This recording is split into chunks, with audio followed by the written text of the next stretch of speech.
Did you hear about the woman who fell in love with a dolphin and when they had to separate, he drowned himself? In the 1960s, this woman named Margaret Lovatt joined a research team that was funded by NASA. Their research was centered around studying the intelligence of dolphins since dolphins have a big brain.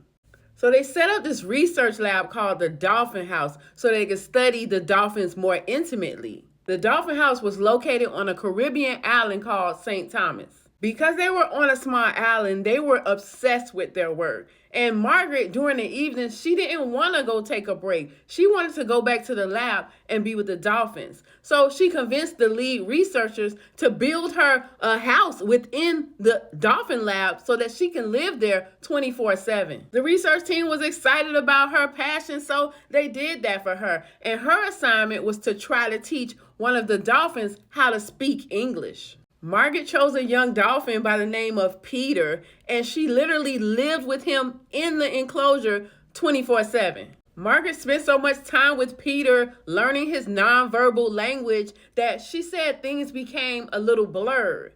And when she would spend time away from him, she would miss him. Then she said she began to notice that he would rub himself up against her leg or rub himself up against her hand, and she could tell that he was frustrated and needed a release.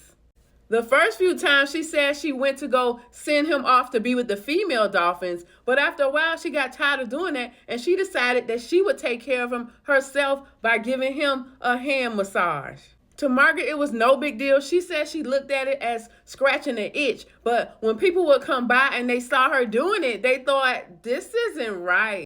But she didn't care. She was too involved in her lessons because she truly believed she could teach this dolphin how to speak English. Eventually, she got word that a magazine article was written about her, and oh my gosh, she was so ashamed. The article didn't appear in a research journal. It was in a national spicy magazine called Hustlers, and it appeared with a drawing of her in an intimate act with the dolphin Peter.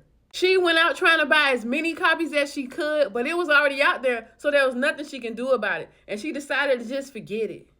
She continued her research, enjoying time with Peter and trying to teach him how to speak. After 6 months, she was sad because the project was over, funding was cut, and that meant Peter had to go to another lab in Miami.